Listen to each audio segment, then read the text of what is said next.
D'abord, merci à tous pour votre présence et pour nous avoir donné l'opportunité de faire cette session en fait, sur le sujet de la couverture de la santé universelle.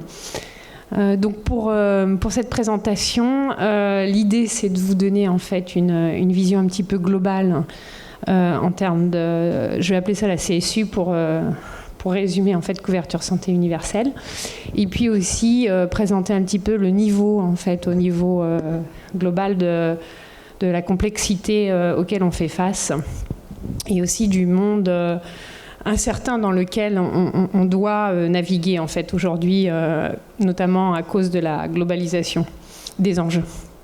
Et puis on parlera aussi des solutions, des impacts.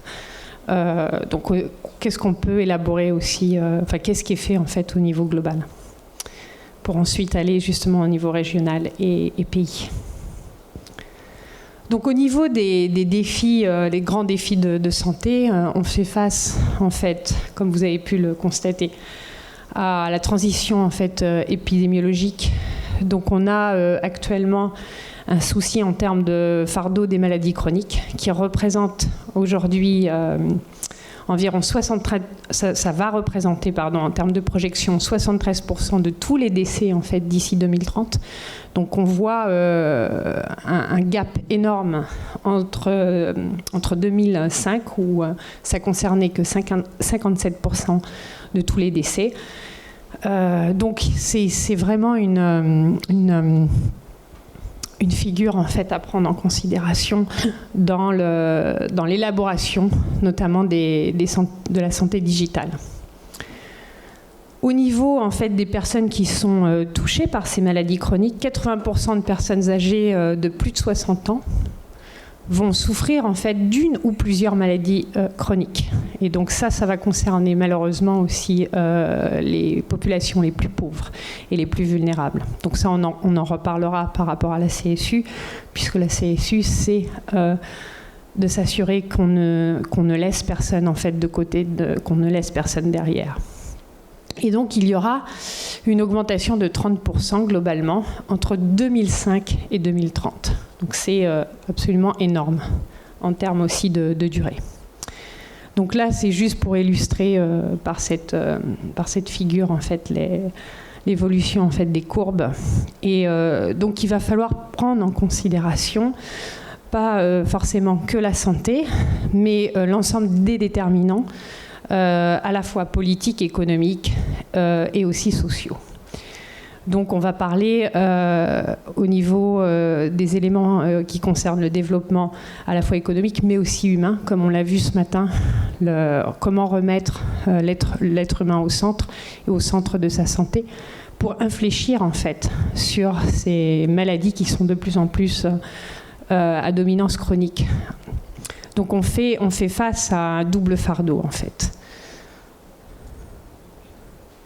Donc en termes de l'impact, on peut voir qu'on a un impact qui va être réalisé à différents niveaux en fait, au niveau de l'être humain. Donc ça va de l'exposome au génome, et on a vu aussi très bien les tendances en termes de santé digitale, avec une médecine en fait très précise, de précision, une médecine de précision qui s'intéresse justement à cette problématique du génome. Mais il est très important, pas juste de considérer cette médecine-là, mais aussi cette médecine par rapport à l'exposome, c'est-à-dire par rapport à notre environnement. Donc on aura aujourd'hui l'être humain fait face à différents types d'expositions vis-à-vis de son alimentation, de son activité physique, mais aussi toute la partie de santé mentale qui n'a pas forcément été encore exposée, les facteurs en fait de style de vie, les différents polluants contaminants en fait de son environnement. Donc on voit que c'est très très large en termes de déterminants sociaux de la santé. Ce matin, ça a été évoqué, l'importance en fait de la culture et de l'éducation, qui sont des éléments essentiels en fait qui vont avoir un grand impact aussi sur comment la personne décide en fait de prendre en considération sa santé. Et puis donc les effets en fait sur le génome. notamment toute la partie épigénétique et comment, au niveau des générations, ces problématiques en fait vont se perpétuer en fait dans le temps, quoi. Donc ça, c'est pour donner vraiment une image globale en fait des facteurs d'exposition sur lesquels il faut prendre une vision holistique, notamment pour l'utilisation de la santé digitale. Par rapport à la définition de la couverture santé universelle et surtout son rôle, donc l'idée en fait est vraiment de se focaliser sur une approche compréhensive et cohérente des systèmes de santé. Alors ça a été très bien formulé ce matin par justement la France qui parlait d'approche cohérente et humaine. Donc là on voit qu'on est quand même dans un alignement par rapport à ces deux principes. Et donc ce n'est pas forcément... Il y a la partie effectivement financement de la santé, hein, c'est absolument essentiel, mais les autres éléments doivent être pris en considération, donc à savoir la qualité de formation et de capacité des professionnels de santé, mais aussi la qualité des services de santé et assurer cette pérennité de la qualité des services de santé. Donc, c'est aussi la couverture universelle santé, s'inscrire en fait dans une vision à long terme et pas qu'à court terme en fait. Donc ça, c'est vraiment le message. L'autre message, c'est de s'assurer de s'inscrire dans une durée vis-à-vis de la qualité de vie de la personne et suivant tous les âges en fait. Ça, c'est très important. Et puis le principal défi à l'heure actuelle au niveau de l'ensemble des pays, c'est soit de maintenir un modèle de couverture universelle santé qui fonctionne, de ne pas le détériorer, soit c'est pour d'autres pays étendre la couverture et particulièrement comment la santé digitale peut participer à étendre cette couverture de santé. Donc pour étendre cette couverture, il faudra bien sûr plus d'investissement et notamment beaucoup plus d'investissement en termes de prévention et de promotion de la santé pour infléchir, comme je l'ai montré tout à l'heure, sur l'ensemble en fait des déterminants politiques, économiques et sociaux. Donc c'est absolument essentiel de s'interroger sur comment on doit établir un système de santé au niveau d'un pays, notamment à travers des soins de santé primaires forts. Donc c'est pas juste considérer le secteur secondaire et tertiaire, mais et aussi des soins de santé très spécifiques, des spécialités, mais aussi comment renforcer les soins de santé primaires. Donc ça, c'est un axe qui est très important pour l'OMS aujourd'hui, avec un consensus de l'ensemble des États membres sur le renforcement des soins de santé primaire. Donc je ne reviens pas sur les déterminants sociaux. Ici, vous avez une situation de la CSU, donc ça c'était en juillet 2018. Donc là, on voit à peu près le taux de couverture de chaque pays au niveau mondial. Donc on voit les pays où on a une couverture santé universelle avec un accès gratuit, en fait, aux soins. Et puis ceux suivant en rouge, où en fait là, on n'a pas d'accès en fait gratuit aux soins, donc il faut payer de sa poche. Et aussi, on n'a pas une couverture en fait totale en termes d'accès des services de santé. Donc, quelle est la position de l'OMS pour en fait améliorer cette couverture universelle santé? C'est de s'assurer qu'on va mettre en place des services de santé basés sur un modèle intégré en fait et centré sur la personne, j'insiste sur la personne, puisqu'on prend la personne, pas au moment où elle est malade, mais on prend la personne, en fait, quand elle est dans son meilleur état de santé, et surtout comment on va maintenir cet état de santé le plus longtemps possible, sans qu'elle ait besoin, en fait, de devoir utiliser ces services de santé. Donc la couverture universelle santé, c'est juste pour vous dire que c'est bien une des priorités majeures en fait de l'OMS et qu'elle fait partie intégrante en fait du nouveau programme de travail de l'OMS qui s'inscrit. Donc là, on est maintenant passé au 13e en fait programme. Et donc au niveau de la couverture, qu'est-ce que ça contient en termes d'éléments, cette couverture universelle santé? Donc on le voit sur ce graphique, ça contient en fait à la fois la partie sécurité des patients, l'assurance en fait de la qualité des soins, et toujours cette approche de la personne au centre de sa santé. Et tout au long de la vie, elle va être face à des services qui concernent la promotion de la santé, la prévention. Si elle tombe malade, quel type de traitement est adapté pour elle, mais aussi tout ce qui est parti, qui doit être intégré en fait dans le paquet essentiel en fait de couverture de services, à la fois la réhabilitation et la palliation. On en a aussi parlé ce matin. Donc, on rebondit aussi sur ce matin. On a entendu beaucoup parler pour l'ensemble des pays d'avoir une approche écosystème. Donc l'OMS préconise effectivement une approche de santé comme un écosystème. Et pour ça, donc on voit là, c'est une autre illustration qui montre qu'on doit aussi considérer les différents acteurs qui sont de plus en plus nombreux en fait, à avoir un impact sur la santé. Donc c'est comment s'assurer de l'impact du secteur social, comment l'intégrer dans la mise en œuvre de la CSU, le secteur privé, le secteur public, mais aussi tout ce qui est contribution volontaire. Et on sait que, par exemple, les travailleurs communautaires en Afrique font partie de ce modèle en fait, de volontariat.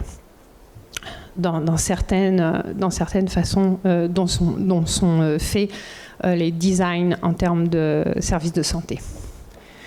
Donc les 3 éléments pour nous qui sont absolument essentiels concernant la CSU, c'est qu'elle soit inclusive, qu'elle soit effective et qu'elle puisse permettre en fait l'accès à tous. Donc ça c'est absolument essentiel en termes aussi de coûts. D'être sûr que l'individu va pouvoir accéder aux services de santé. Donc on doit pour ça considérer plusieurs types éventuellement d'innovations. Des innovations qui vont être au niveau des processus, mais aussi au niveau des types de services. On a vu aussi des types de produits et des innovations qui peuvent avoir une influence en fait sur le mode en fait, de positionnement de l'individu vis-à-vis de sa santé. Donc augmenter finalement la prise de conscience et le pouvoir en fait, de l'individu de se maintenir en bonne santé. Donc la partie en fait, prévention, promotion de la santé et éducation. Mais il faut aussi tenir compte des influences en fait, du marché économique et comment ces influences économiques vont interférer en fait, au niveau de ces différents éléments que j'ai présentés. Et réfléchir enfin aux changements de paradigme, mais aussi de réformes en termes de politique de santé qui doivent être mises en œuvre au niveau du pays, donc en termes de politique de santé. Ici, c'est pour juste vous montrer, en fait, on a parlé beaucoup de gestion de données de santé. Donc là, on voit, je vais pas aller en détail, c'est juste pour vous montrer un petit peu tout ce qu'il faut prendre en considération en fait, dans la gestion des données de santé. Donc on voit que c'est absolument énorme et que tout a une interférence et une interdépendance. Donc ça, c'était pour montrer le monde des big data. Alors, je ne suis pas sûr qu'au fond de la salle, ils arrivent à avoir toutes les notions. Oui. Mais on pourra les retrouver, si jamais ils le souhaitent, en présentation a posteriori. Absolument. Mais je vous invite à aller regarder. Et puis, vous pouvez, vous, qui développez des solutions de santé digitale, justement, vous positionner, en fait, où vous vous trouvez, en fait, dans cet environnement, dans ce panorama. Donc, il est essentiel, en fait, du point de vue de l'aide, enfin, du support de l'OMS vis-à-vis des pays, de définir, en fait, un cadre pour une santé digitale, en fait, durable et avec une vision à long terme. Quels sont les ingrédients de ce cadre pour s'assurer de ça ? Alors, je ne vais pas aller en détail parce qu'après, on va pouvoir voir ça, comment ça a été mis en place au niveau régional et au niveau pays. C'est juste pour vous donner les différents éléments.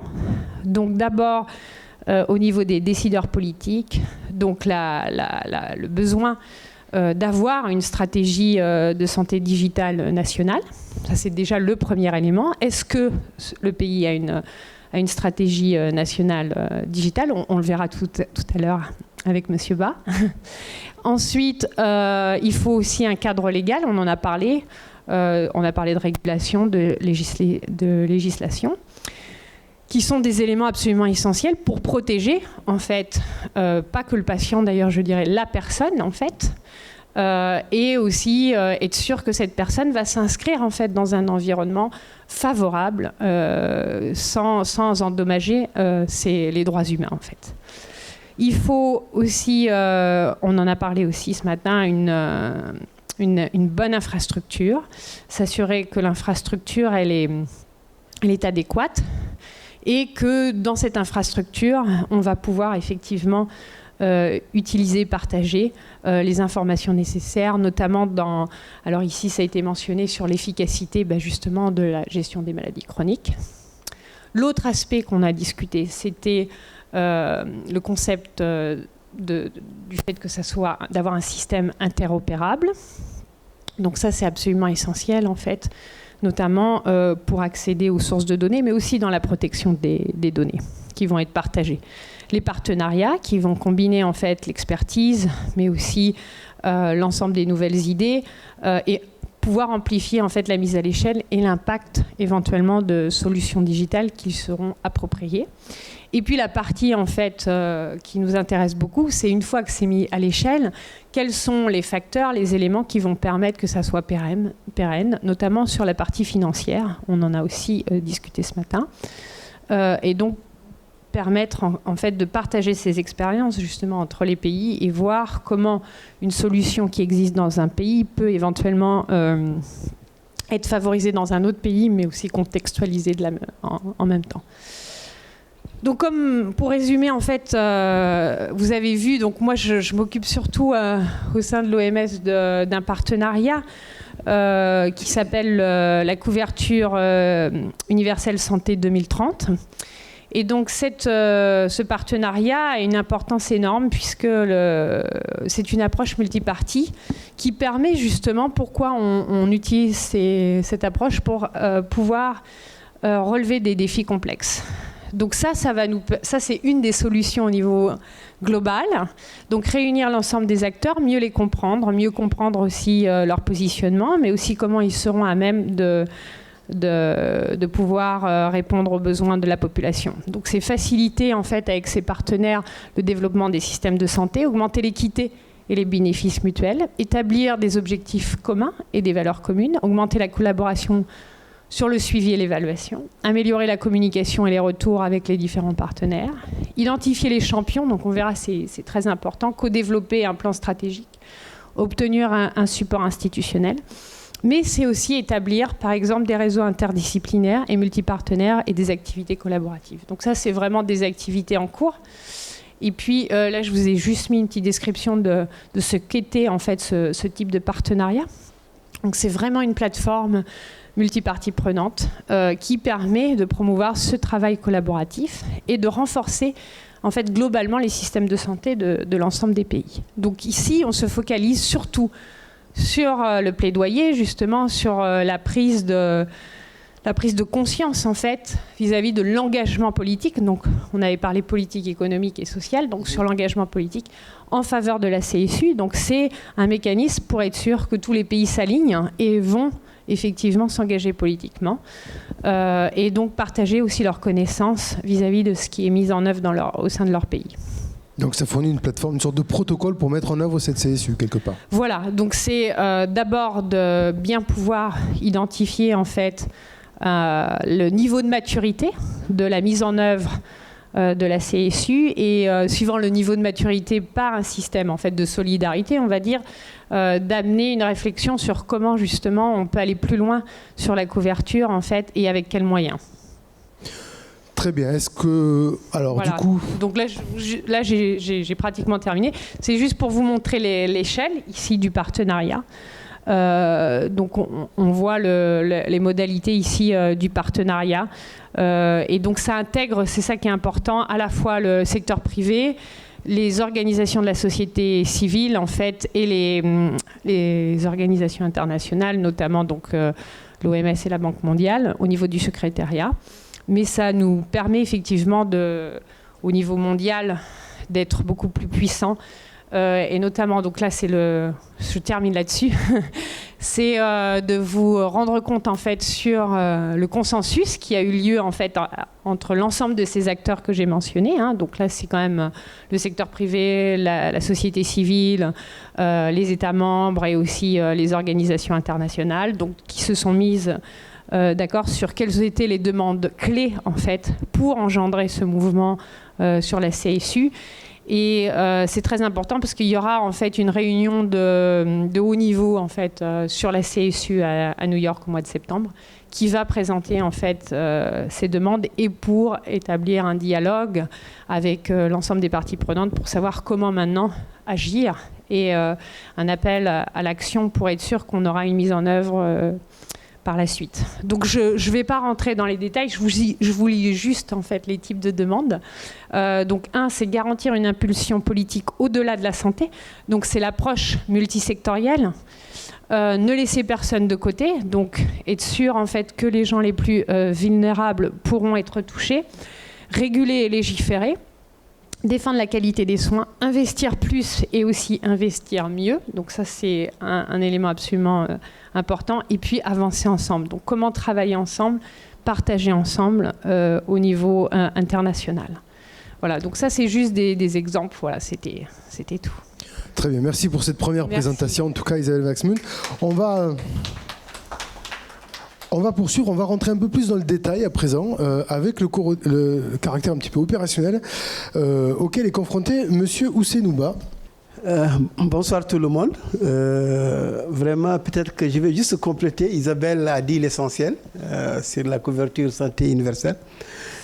Moi, je parlais surtout au niveau africain parce que, enfin, je représente l'OMS Afrique. Nous couvrons 47 États des 54 pays africains. Et les États aussi les plus pauvres, les plus en retard par rapport au système de santé. Bon, comme a dit Isabelle, effectivement, c'est un engagement de la communauté internationale d'atteindre la CSU d'ici 2030. Bon, c'est un engagement politique très ambitieux. Il y a énormément de défis à lever, mais nous estimons au niveau Afrique que ça peut créer quand même un effet d'entraînement au niveau de la région africaine. Nous ne sommes pas sûrs qu'en 2030, que même 50% des pays africains vont atteindre cette couverture, mais on espère que ça va créer un effet d'entraînement. Parce que la problématique au niveau africain, la santé fait intervenir plusieurs acteurs. Donc, ce qu'on parle du système de santé. Pour fournir les prestations de soins, il y a plusieurs acteurs qui interviennent. Même l'ambulancier, il intervient dans la chaîne de fourniture de services. Donc c'est tout un système de santé qu'il faudra renforcer si on veut vraiment atteindre la couverture sanitaire universelle. Donc là, je parlerai surtout dans l'aspect, c'est comment on peut utiliser les technologies de l'information et de la communication pour contribuer. C'est pas pour vraiment... non, c'est pour uniquement contribuer à l'atteinte de la couverture santé universelle. Donc, je vais vous en parler, cet enchaînement entre les technologies et l'amélioration du système de santé, comment ça peut impacter le CSU. Et en deuxième partie, je vais vous donner la situation africaine, où nous en sommes aujourd'hui au niveau des 47 pays africains. Effectivement, au niveau de l'OMS, c'est depuis 2005, l'OMS vraiment s'est engagé dans l'utilisation des technologies de l'information et de la communication au niveau des systèmes de santé. Pourquoi aujourd'hui c'est devenu une réalité? Parce qu'il y a une dizaine d'années, c'était utopique. Parce qu'en Afrique, les infrastructures n'étaient pas développées. Il n'y avait pas le haut débit, il n'y a pas le 3G, il n'y a pas le 4G. Donc c'était utopique de parler de l'utilisation des technologies. Et ça coûtait cher. Mais aujourd'hui, la réalité, elle est différente. Aujourd'hui, l'Afrique est en plein dans l'utilisation des technologies. Je vous donne ici quelques chiffres, mais ces chiffres même sont dépassés aujourd'hui. C'est vrai, au niveau de taux de pénétration de téléphonie mobile, les derniers chiffres de l'IUT, l'Union internationale de télécommunications, le taux de pénétration est à 80%, mais je suis sûr qu'aujourd'hui, nous sommes à 90% au niveau du continent africain. L'Internet individuel aussi se développe parce que le 3G, il est disponible dans tous les pays africains aujourd'hui. Le 4G est en cours de déploiement. Donc d'ici peu de temps aussi, il y aura du haut débit et vraiment mobile et que les gens vont l'utiliser. Il y a un autre préjugé aussi qui tombe, soi-disant que la population africaine est analphabète, qu'elle ne sait pas. Et ça, c'est faux. Aujourd'hui, je l'ai mis ici, il y a 20% des populations africaines qui utilisent des smartphones, pas des téléphones classiques, donc des téléphones intelligents avec des services. Et les estimations font que d'ici 2050, il y aura 50% de la population qui utiliseront ces smartphones qui sont des ordinateurs intelligents. Parce que, pour la simple raison que le prix a diminué. Aujourd'hui, vous avez une société indienne qui vend le smartphone à 3 euros. 3 euros. Et avec une capacité de traitement et de stockage énorme, énorme. Donc, ça devient vraiment accessible aujourd'hui, les terminaux d'accès. Au niveau aussi du contenu, le contenu aussi, aujourd'hui, s'est développé. Il y a des analphabètes aujourd'hui qui vous utilisent le portable avec des pictogrammes.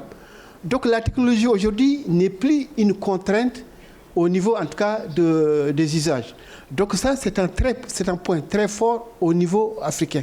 C'est pourquoi, au niveau de l'OMS aujourd'hui, nous sommes convaincus, bon, là, je ne reviens pas sur la définition, elle a été donnée par ma collègue, nous sommes convaincus aujourd'hui que l'utilisation des technologies peut impacter toutes les composantes d'un système de santé. Et au niveau d'un système de santé, l'OMS identifie 6 principales composantes. Vous avez les travailleurs, les professionnels, tout ce qui est leadership et la gouvernance, les données, l'information, les prestations délivrées, le financement et les produits et les consommables. Donc nous pensons que l'utilisation de la technologie peut améliorer toutes ces composantes et par ricochet qui vont contribuer à l'atteinte de la CIC. Donc là, aujourd'hui, c'est ça vraiment la conviction de l'OMS. Et l'OMS est engagée dans ce processus d'accompagner les pays pour l'utilisation de la santé digitale. Mais maintenant, quel est le lien exact entre l'utilisation de la santé digitale et l'atteinte de la couverture? Effectivement, si vous regardez ici à gauche, il y a 4 piliers qui constituent le socle du CSU. Le premier pilier, c'est avoir un système de santé solide, efficace et bien géré. Le deuxième pilier, c'est des soins à un coût abordable. Le troisième pilier, c'est l'accès aux médicaments et aux technologies essentielles pour diagnostiquer et traiter les problèmes médicaux. Le quatrième pilier, c'est des effectifs suffisants de personnel de santé bien formés et motivés. Donc voilà les 4 piliers du CSU.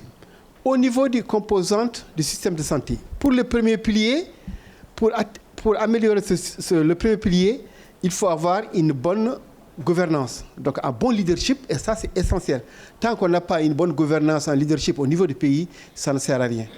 Et le deuxième point important, c'est l'information. Il faut que l'information soit disponible pour les décideurs, les professionnels de la santé et tout l'écosystème de santé. Parce que sans information, nous ne pouvons pas décider, prendre des décisions. Et la troisième composante, c'est tout ce qui est soins. Tout ce qui est soins. Donc ça, c'est au niveau du système de santé. Au niveau de la santé numérique, le volet leadership et gouvernance, il est aujourd'hui dressé par tout ce qu'on appelle Health Information System, Health Management System. Donc c'est des systèmes qui servent à manager les systèmes de santé, à gérer l'information sanitaire. Donc ces systèmes aujourd'hui sont disponibles et sont vraiment faciles à déployer au niveau d'un pays. Vous avez aussi tout ce qui est e-présence et mobile health. Aujourd'hui, la technologie mobile, elle est vraiment utilisée pour le dernier maillon, pour vraiment donner la bonne information ou bien communiquer des conseils. Elle est très utilisée. Vous avez aussi la télémédecine aujourd'hui qui est extrêmement utilisée pour vraiment régler le problème des déserts médicaux. Dans certaines zones où il n'y a pas de spécialistes, c'est très facile de déployer une plateforme de télémédecine pour fournir vraiment des services de qualité. Le deuxième point, c'est les soins à un coût abordable. Effectivement, aujourd'hui, si on a une bonne gouvernance, on réduit les coûts de soins. Parce que ce qui impacte aujourd'hui, surtout en Afrique, les coûts de soins, c'est la mauvaise gouvernance, c'est la corruption. Donc, tous ces aspects peuvent être vraiment atténués avec l'utilisation des technologies de l'information et de la communication. Et nous pensons aussi avoir la bonne information et prendre la décision au bon moment peut aider aussi à réduire les coûts liés aux prestations. Et le dernier point, c'est la gestion des finances. Là aussi, il y a des outils aujourd'hui qui permettent aux professionnels de la santé de gérer vraiment le système de santé, tant au niveau des finances qu'au niveau des équipements, du matériel lié au fonctionnement du système de santé. Le troisième point, c'est l'accès aux médicaments et aux technologies essentielles pour diagnostiquer et traiter les problèmes médicaux. Là aussi, vous avez les composantes, sur la colonne 2, les composantes du système de santé concernés. Il y a l'information, il y a les finances, il y a les produits médicaux et vaccins et technologies. Et dans la dernière colonne, vous avez les outils de la santé numérique qui permettent vraiment de régler ce problème. Le quatrième point, c'est les effectifs, les ressources humaines. Ça, c'est un grand problème au niveau africain. Moi, je crois que même en Europe, ça devient un problème. Mais encore, c'est plus accru chez nous. Chez nous, c'est extrêmement difficile aujourd'hui. Nous avons parfois un médecin pour 10 000 habitants ou moins d'un médecin pour 10 000 habitants généralistes. Pour les spécialistes, c'est 0, pour 10 000. Donc, c'est extrêmement compliqué d'avoir des professionnels. Et sans des ressources humaines formées, on ne peut pas atteindre la CSU. C'est utopique. Donc, là aussi, les technologies peuvent aider de deux manières. D'abord, au niveau de la formation, le renforcement des capacités, c'est des outils aujourd'hui, très faciles aujourd'hui. Ce n'est plus comme il y a quelques années pour mettre en place une plateforme e-learning, ça coûtait du cher, tant au niveau des équipements, tant au niveau des coûts de communication. Aujourd'hui, une plateforme e-learning, c'est facile. Même des outils tels que Netscape Entreprise ou Webex Cisco ou d'autres, c'est des plateformes très faciles à installer. Et vraiment, ça peut vraiment aider un ministère de la Santé à former ses ressources à distance. Vous ne pouvez pas savoir que c'est extrêmement important. J'étais sur le terrain, je sais ce que ça vaut. Moi, je viens de la Mauritanie, c'est un pays qui fait plus de 1 million et quelques kilomètres carrés, avec une densité moins de 2 ou 3 personnes au kilomètre carré. Donc, on a des zones désertiques situées à plus de 1000 km du capital, des zones vraiment désertiques, isolées. Pour accéder à Nouakchott par la route, il faut faire 3 ou 4 jours. Et le problème qui se posait au ministère de la Santé, c'est que généralement, dans ces structures sanitaires, des postes de santé, vous avez un infirmier. Bon, si on l'envoie en formation, même si c'est une semaine à la capitale, le centre sera fermé pendant 2 semaines. Pendant 2 semaines, le centre sera fermé. En même temps, ça coûtera cher au ministère de la Santé. Or, avec ces technologies, il n'a plus besoin de se déplacer. Il va suivre toutes les formations qui sont données à Nouakchott ou à Genève ou à Paris à partir de son truc dans son coin. Et ça c'est une économie extraordinaire pour le ministère de la Santé en temps et en argent. Donc voilà un exemple très pratique. Sans compter les formations continues aujourd'hui. En Afrique, aujourd'hui, nous avons des réseaux tels que RAFT, INF, l'Université numérique francophone mondiale, qui donnent des cours à des universités africaines, sud et nord. Donc, sur des thématiques, et les gens, ils le suivent. Avant, pour faire déplacer un professeur de Bordeaux venir à Dakar, il faut lui payer le billet, il faut payer le per diem, donc ça coûtait cher. Donc, vous voyez, tout ça, avec ces technologies, nous pouvons le faire. Donc, tout ce qui est renforcement des capacités en continu ou bien en formation initiale. Nous savons aussi que ces systèmes permettent d'améliorer la gestion de ces structures sanitaires. Parce que ça aussi, c'est un gros problème que le ministère de la Santé avait. Et on allouait des ressources financières à ces structures. Il n'y a pas un suivi. Le seul suivi est fait une fois par an.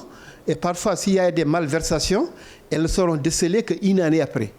Maintenant, avec des logiciels comptables, financiers en temps réel, s'il y a un détournement ou une malversation, automatiquement, elle remonte. Donc, vous voyez que les composantes de la santé numérique permettent vraiment de renforcer le système de santé dans sa globalité et par ricochet améliorer la CSU. Donc là, c'est une évidence aujourd'hui pour nous. Mais nous allons voir dans les questions qu'il y a énormément de défis encore à lever. Ça, c'est vraiment l'idéal. Si on arrivait à le faire au niveau du continent africain, ça aidera. Mais je vous dis qu'il y a énormément encore de défis à lever. Maintenant, quelle est la situation réelle au niveau du continent africain? Bon, ça c'est important de voir cette situation. Donc c'est la situation en décembre 2018. Si vous regardez la situation, on avait dit que le CSI, il y a 2 piliers. D'abord, il faut qu'il y ait une disponibilité des soins de qualité dans tous les pays. Ça, c'est le premier pilier. Le deuxième, c'est l'accessibilité financière et géographique. Si vous regardez, il n'y a que 8 pays qui sont encore en bonne voie. Et parmi ces 8 pays, il y a surtout l'Algérie qui se détache. L'Algérie, c'est vraiment le seul pays, nous pensons qu'en 2030, qui peut atteindre la CSU. Et même ça, maintenant, on s'interroge. Parce que l'Algérie, c'est un pays où les prestations de santé sont gratuites pour la population. Donc, c'est gratuit pour tout le monde. C'est l'État qui paye. Mais l'État, c'était l'État-providence. Il y avait le pétrole qui était à haut niveau. Ils avaient beaucoup de moyens, de ressources budgétaires. Mais ces dernières années, avec le chute du pétrole, le système de santé algérien commence à avoir des problèmes. Alors, juste, Ousseynou, pour dire, parce qu'au fond, je ne pense pas qu'ils voient tout le tableau, mais parmi les 8 pays, on a les Seychelles, l'Afrique du Sud, la Namibie, le Botswana, le Gabon, le Zimbabwe, Cap-Vert et l'Algérie. Oui. Voilà, tous les autres sont plutôt de l'autre côté du tableau. Voilà, c'est vraiment les pays qui sont dans le premier cadran positif. Bon, il y a d'autres pays tels que Cap-Vert, mais c'est des petits pays, Cap-Vert, Seychelles. Bon, pour nous, Cap-Vert, Seychelles, c'est des petits pays. Cap-Vert, c'est 80 000... Non, Seychelles, c'est 80 000 habitants. Cap-Vert, c'est 500 000 habitants, dont 60% est à l'étranger. Donc, Gabon aussi, c'est un petit pays, le Botswana. Donc, c'est à part l'Afrique du Sud, tous les autres, c'est des petits pays. Mais voilà les 8 pays qui sont vraiment au top. Par contre, vous avez 16 pays en rouge qui sont vraiment à la traîne. 16 pays, c'est des pays qui ont beaucoup de difficultés. C'est des pays où il y a des conflits, des guerres, des famines ou d'autres problèmes sociaux. Vous avez le Sud-Soudan, c'est un pays vraiment où il y a la guerre. Vous avez le Madagascar qui fait beaucoup face aux problèmes environnementaux, climatiques. C'est un pays vraiment qui fait face aux défis climatiques. Vous avez la République centrafricaine aussi, vous connaissez la situation de ce pays. Donc là, vous avez 7 pays, vraiment ces pays ne pourront jamais atteindre, en tout cas en 2030, sauf si vraiment il y a un miracle, la couverture. Et alors, que le Cameroun et la Côte d'Ivoire, qui sont pourtant des pays plutôt développés, eux aussi sont à la traîne pour le coup. Oui, ils sont à la traîne. Ça, c'est facile à expliquer. Aujourd'hui, la difficulté, nous le verrons dans les difficultés, c'est le financement. Le système de santé, ça coûte cher. Or, les États africains, il faut des arbitrages. Ils ont d'autres problèmes de l'éducation, de l'eau, d'autres défis qui se posent. Donc, effectivement, les chefs d'État avaient recommandé que 15% des budgets nationaux soient affectés à la santé. Aujourd'hui, aucun pays n'affecte plus de 10% au secteur de la santé. Je crois qu'il n'y a que le Rwanda, il y a 2 ou 3 pays. Et même ça, ils n'atteignent pas les... Hein? À 13%, voilà. Burkina 13%, c'est bon, merci de l'information. Donc il y a peu de pays qui ont atteint 15%. Donc c'est le gros problème, c'est la mobilisation des ressources. Là aussi, il y a beaucoup de choses à dire au niveau de la communauté internationale. C'est vrai, il y a un engagement au niveau international. Mais les financements, entre nous, ne viennent pas. Et ça coûte cher. Et c'est là vraiment le grand défi, c'est comment mobiliser les ressources financières tout en améliorant la gouvernance, parce que ça ne sert à rien de mobiliser des ressources financières si la gouvernance reste chaotique et catastrophique au niveau du continent africain. Donc vous voyez la situation, donc il y a énormément de défis qui se posent à notre continent, surtout au niveau de la région afro, mais je dis que ça peut créer comme un effet d'entraînement, parce que tout le monde est inscrit dans cette atteinte. Je pense que peut-être qu'en 2030, qu'il y aura vraiment des améliorations au niveau de nos systèmes de santé. Merci beaucoup. Merci beaucoup, Senouba.